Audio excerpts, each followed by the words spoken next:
Naghigpit na ang Senate Impeachment Court sa pagkokomento ng mga partido tungkol sa merito ng impeachment case laban kay Vice President Sara Duterte. Ayon kay Presiding Officer Chis Escudero, maaaring patawan ng parusa ang mga lalabag sa sub judice rule. Pwede ring ireklamo sa Senate Ethics Committee ang senator judges na hindi magiging patas sa paglilitis. May unang balita, si Ian Cruz. Sa pagsisimula ng impeachment trial ni Vice President Sara Duterte, tumayo si Attorney Amando Virgil Ligutan ng prosekusyon para basahin ang kanyang counter-manifestation.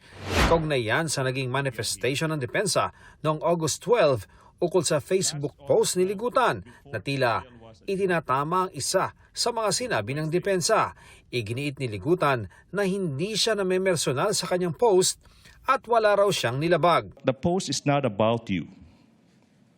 It's not personal. It is about the law that we all adhere to.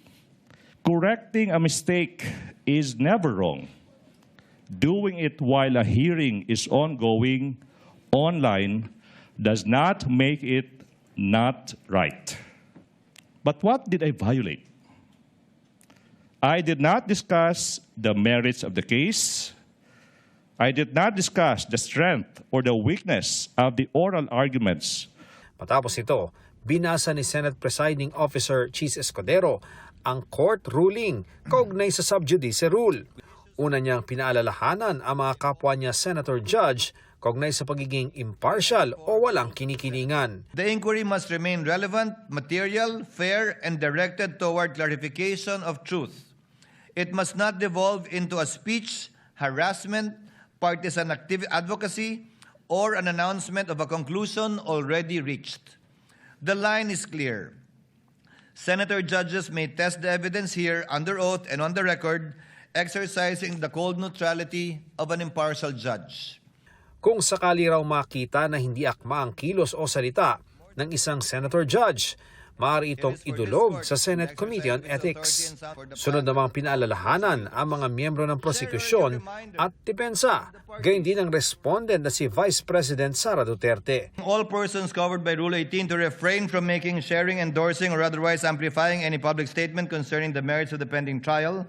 Counsel for both parties are further directed to observe the applicable provisions of CIPRA. Iniisa-isa rin ni Escudero ang mga parusa rito na susundin ng two-strike rule. Sa unang paglabag, mahigpit na pagsaway sa harap ng korte. Sa pangalawa at mga susunod naman na paglabag, papatawanan ng hanggang 30,000 pisong multa ang mga lalabag.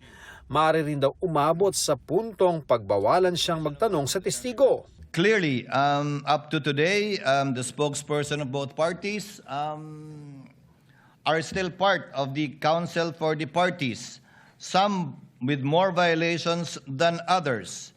So without enumerating the counsels where this rule applies, I think you know who you are, given the entries of appearance you've already made. At kung isang abogado naman ang lumabag nito, the certified incident record will be transmitted and formal referral will be made to the Office of the Bar Confidant, the Integrated Bar of the Philippines, and or the Supreme Court for possible disciplinary sanction regarding the person's license to practice.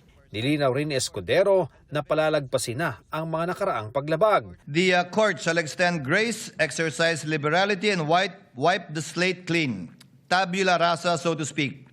From this point forward, however, Rule 18 shall be strictly enforced and be given full force and effect.